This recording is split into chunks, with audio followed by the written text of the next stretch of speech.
Merci beaucoup. Ce n'est pas un temps de remerciement, mais quand même, je voudrais tout d'abord remercier mon professeur et doyen, c'est Abdi Fkhmechem, qui m'avait enseigné à la faculté de gestion de Sfax, dont je suis un pur produit et j'espère que j'étais un bon produit. Voilà, ça c'est la première.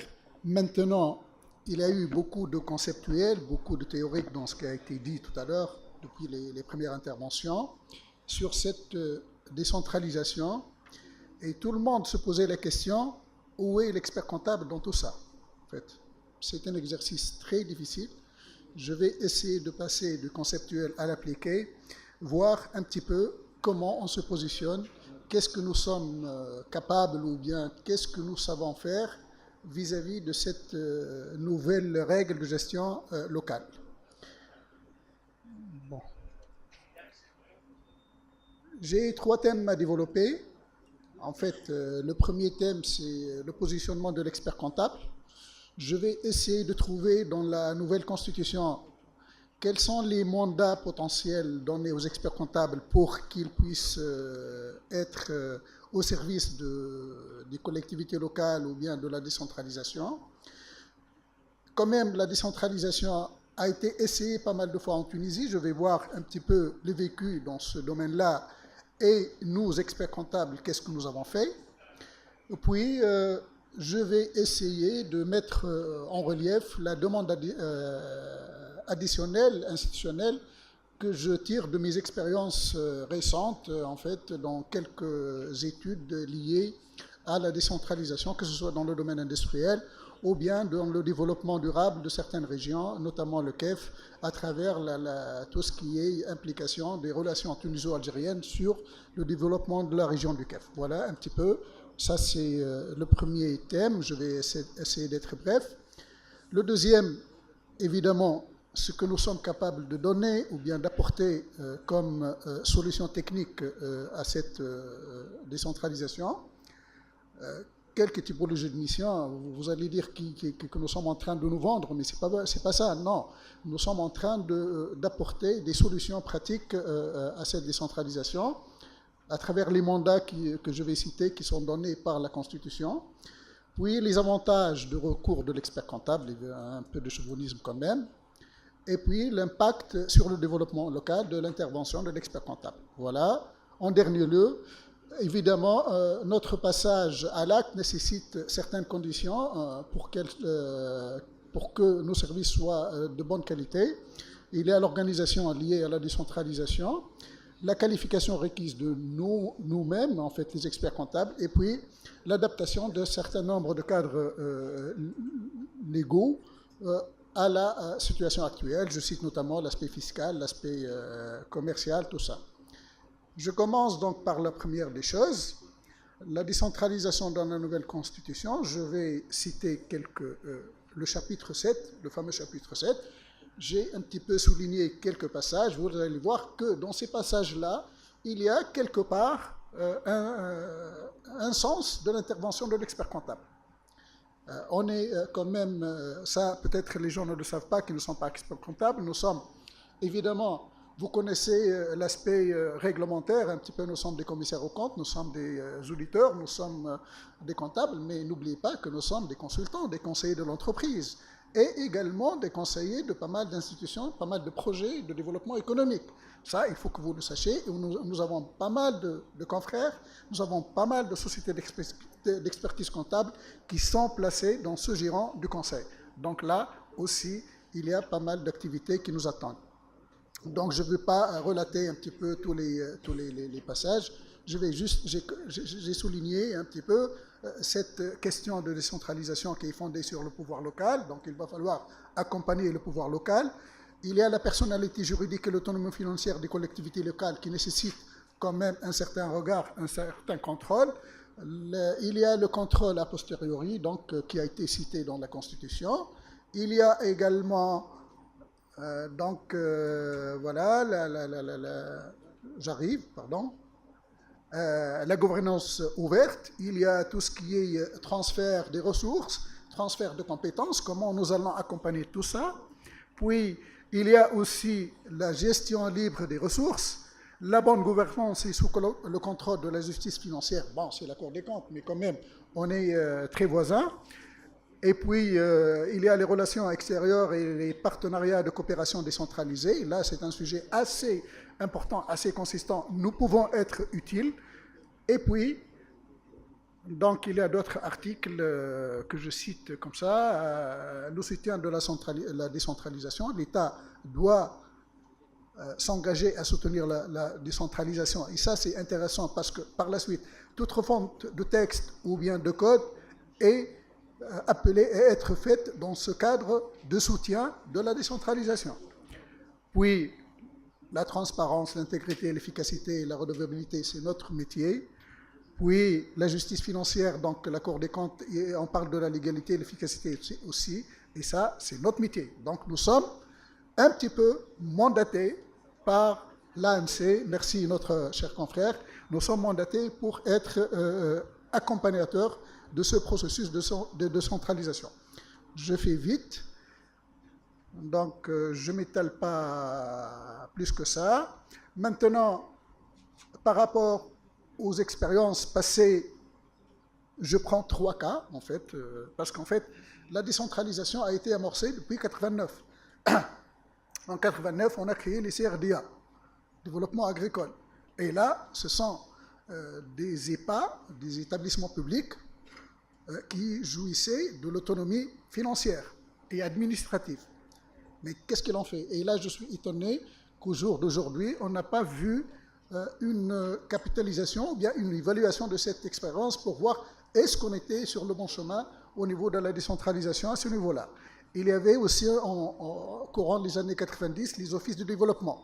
On a dit que le développement local, du moins régional, devrait être soutenu à travers des offices de développement. On avait 3 offices, je crois, l'ODNO au nord, l'ODCO au centre, et on a également l'office, l'ODS au sud.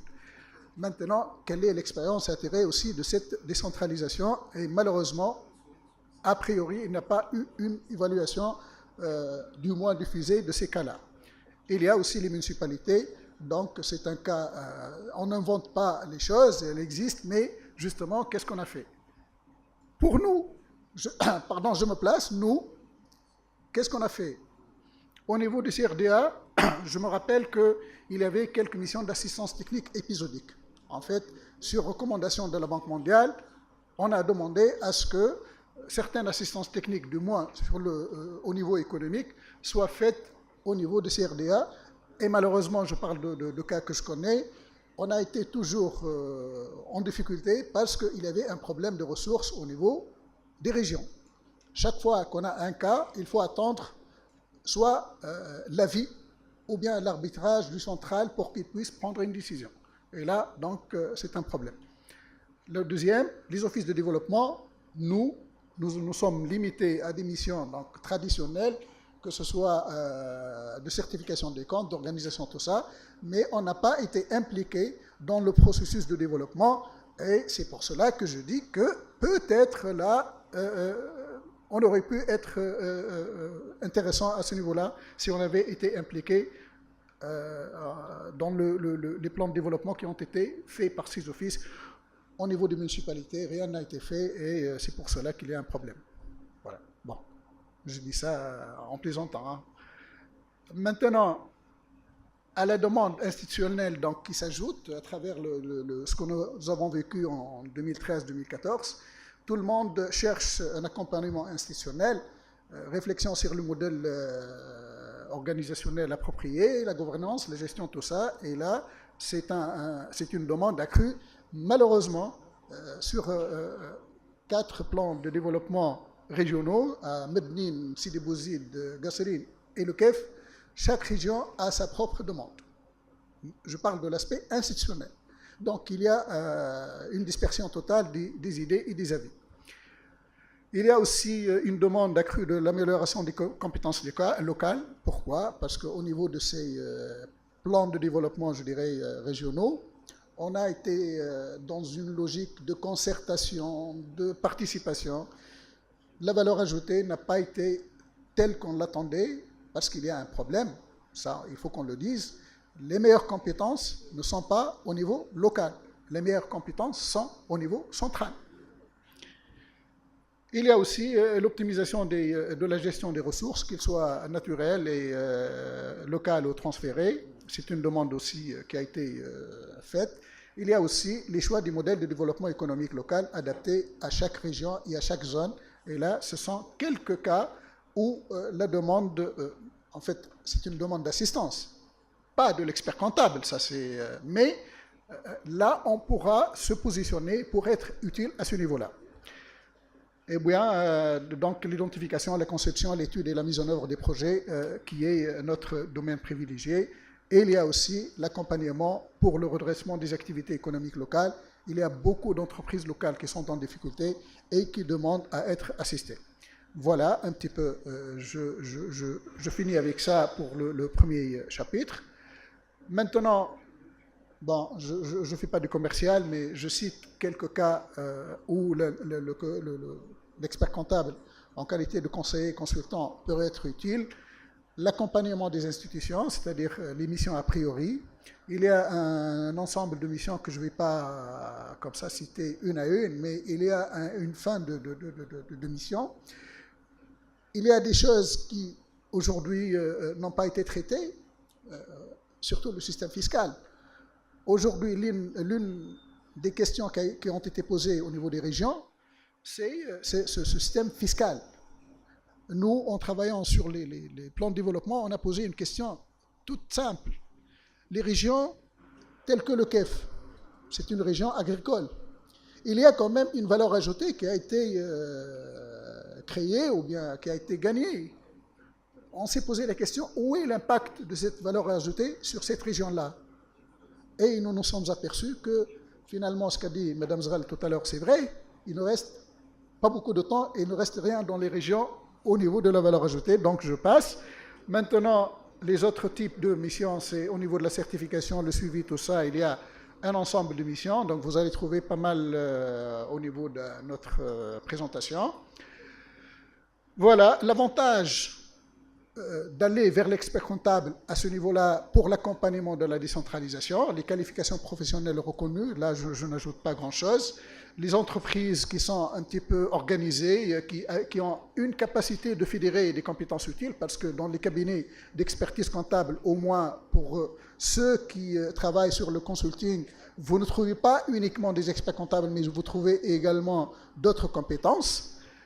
Il y a aussi l'ordre qui a 30 ans, il a gagné en maturité, aujourd'hui il est capable d'une meilleure formation, de meilleur accompagnement. Il y a aussi des relations nationales et internationales avec des organismes nationaux et internationaux. Ici, les présidents peuvent apporter le témoignage. Et aussi, c'est une profession basée sur le respect de l'éthique et du secret professionnel. Et ça pourrait être utile pour atténuer cette peur de la gestion locale, un petit peu la corruption, tout ça. On pourra être très utile à ce niveau-là. Et nous avons également des activités professionnelles assurées.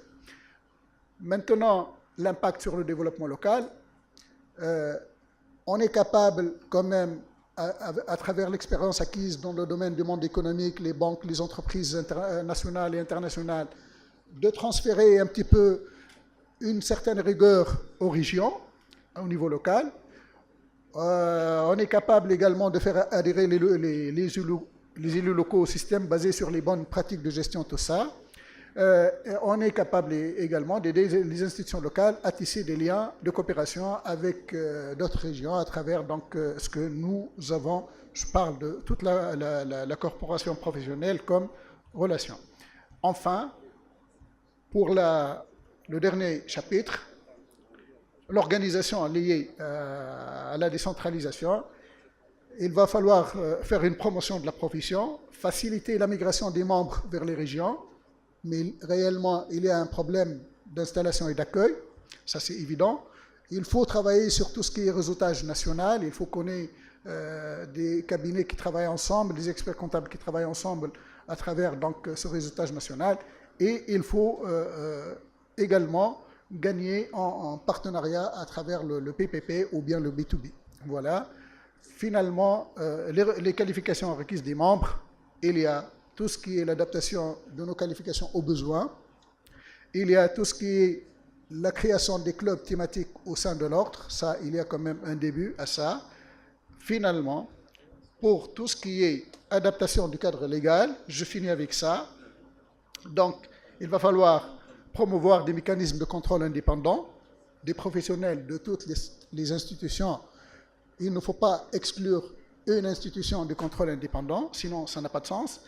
Il faut qu'il y ait un cadre comptable approprié. Aujourd'hui, les collectivités locales n'ont pas de comptabilité et ils naviguent à vue. Là, il faut qu'il y ait une comptabilité d'engagement, tout ça, normalisée. Il faut également qu'il y ait une révision de la réglementation professionnelle pour qu'on soit ouvert sur d'autres compétences. Et enfin, il faut mettre les procédures de tenue et de certification professionnelle des comptes des candidats à toute élection locale et nationale. Et je finis avec ça. Ça, c'est une pratique internationale. Chaque fois qu'il y a un candidat à une élection, ces comptes sont certifiés par un expert comptable. Voilà, je vous remercie.